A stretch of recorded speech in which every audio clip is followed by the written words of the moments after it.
दुनिया के किसी भी लड़के से पूछो कि तुम्हें सबसे ज्यादा कौन प्यार करता है, तो हर लड़का बोलता है कि उसकी माँ ही सबसे ज्यादा उसे प्यार करती है। लेकिन यहाँ क्राइम स्टोरी में ट्विस्ट ये आता है कि यहाँ उसकी माँ ने अपने फायदे के लिए अपने नौजवान बेटे को इस कदर मौत के घाट उतार देती है, और मौत के घाट उतारने के बाद उसे हादसे में तब्दील कर देती है, ताकि जो भी देखे उसे यही लगे कि ये हादसा है, ना कि मर्डर।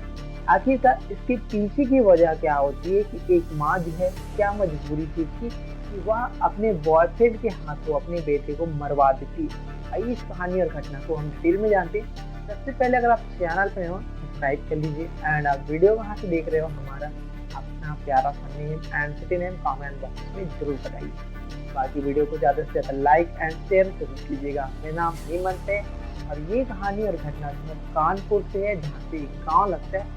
वहाँ 25 अक्टूबर 2025 की सुबह का वक्त था। गांव वाले जो है अपने अपने काम में जा रहे थे, तभी हाईवे पे देखते एक लड़के की बॉडी जो है पड़ी होती है। उसकी जो सिर है वो पूरी तरीके से कुचल चुकी थी और उसका बाइक भी साइड में था। इस तरीके से फिर वहाँ पे हड़कंप मच जाते और हड़कंप मचने के बाद शोरगुल हो जाता है कि एक लड़के की बॉडी जो है हाईवे पे पड़ी हुई है। अब इस तरीके से सिनाप हो जाता है कि जो लड़का है वो यहीं का रहने वाला है, क्योंकि इसके बाइक और कपड़ों से पहचान लिया गया और उसका नाम प्रदीप होता है। अब आनंद फानंद में पुलिस को इन्फॉर्म किया जाता है। पुलिस जो है मौके वारदात पे पहुंची और मौके वारदात पे पहुंचने के बाद पुलिस को भी यही लगता है कि हो ना हो ये लड़का जो है अपने काम से घर आ रहा होगा और इसी भी किसी एक्सीडेंट हो गया होगा और इसी वजह से इसका सिर जो है कुचला गया होगा। अब इस तरीके से पुलिस जो उसकी बॉडी को बरामद करके उसको पोस्टमार्टम के लिए भेज दिया जाता है। और इधर गांव प्रदीप के घर में ओनली उसकी माँ ममता होती है, क्योंकि उसके पिताजी की डेथ बहुत पहले हो चुकी थी, उसकी भी मौत हो जाती है। तो इस वजह से पूरे गांव वाले जो है सहम जाते हैं और सहमने के साथ जो है उसकी माँ ममता देवी को दिलासा देते हैं कि जो तुम्हारा कमाने वाला लड़का था वो भी चला गया, अब तुम्हारा क्या होगा। इस तरीके से बातें होने लगती है और उसको सहारा भी देते हैं कि तुम डरो मत, तुम हमारे साथ रहो।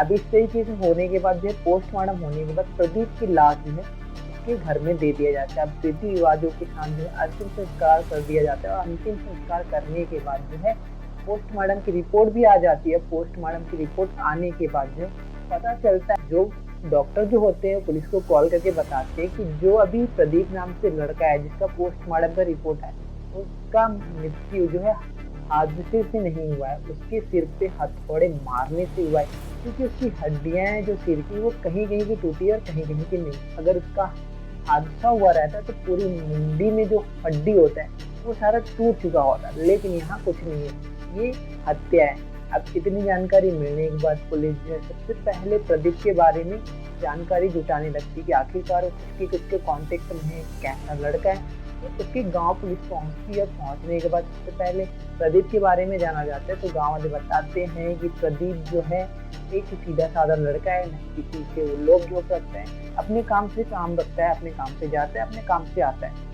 इस तरीके से पता चलता है पुलिस को इतनी जानकारी मिलती। 1 साल पहले प्रदीप के नाम से 4 बीमा कराया गया था और जिसमें से टोटल राशि है 1.5 से 2 करोड़ रुपए, जो कि नॉमिनी में उसकी माँ ममता का नाम होता है। अब इस तरीके से पुलिस भी हैरान थी कि आखिरकार एक बेटे के नाम पे 4 बीमाएं होती है और उसके पैसे माँ को मिलने वाले। वो सब तो नहीं करते कि माँ इस तरीके का काम कैसे कर सकती है, लेकिन कहानी में ट्विस्ट तब आ जाता है जब प्रदीप का दोस्त होता है गांव में, वही जो है पुलिस को बताने लगता है कि प्रदीप और उसके गांव का एक लड़का है मयंक, इसके बीच जो है उसका हाथापाई चल रहा था, मतलब विवाद चल रहा था। इस तरीके से बताता है दोस्त, बताता है कि जो उसकी माँ है ममता, उसके साथ गांव का ही एक लड़का जिसकी उम्र 30 साल है, उसका नाम मयंक है, वो उसकी माँ के साथ अवैध संबंध में है। इस बीच इसीलिए जो है प्रदीप जो है अक्सर जो है वो अपने माँ को भी और उस लड़के को भी समझाया करता था, लेकिन फिर भी वो दोनों नहीं मानते थे, क्योंकि उसके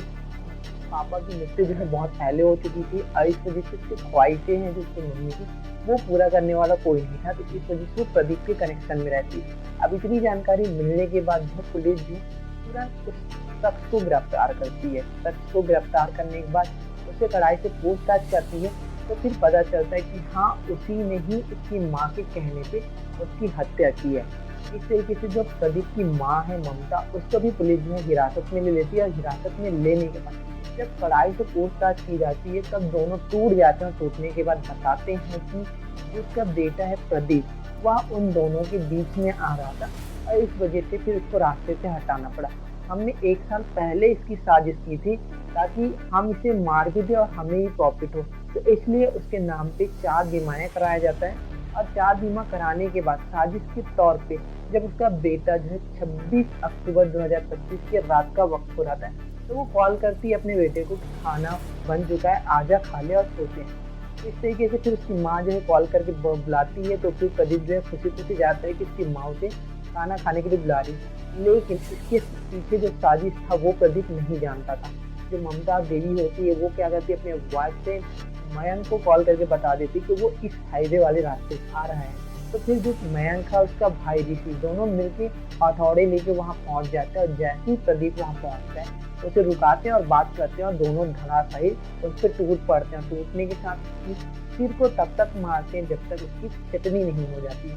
अब इस तरीके से फिर वहाँ पे उसको सुला के हाईवे से वो भाग जाते हैं ताकि वह देखे जो भी उसे यही लगे कि ये हादसा है ना कि मर्डर। अब इस तरीके से प्लानिंग के मुताबिक माँ जो थी वो प्लानिंग की थी और उसके मरने के बाद उसे 1.5 से 2 करोड़ रुपए मिलने वाले थे, जिससे अब उसके बीच का रोड़ा भी नहीं रहेगा जो उसको रोक टोक सके। इस वजह से उसको रास्ते से हटाना पड़ा।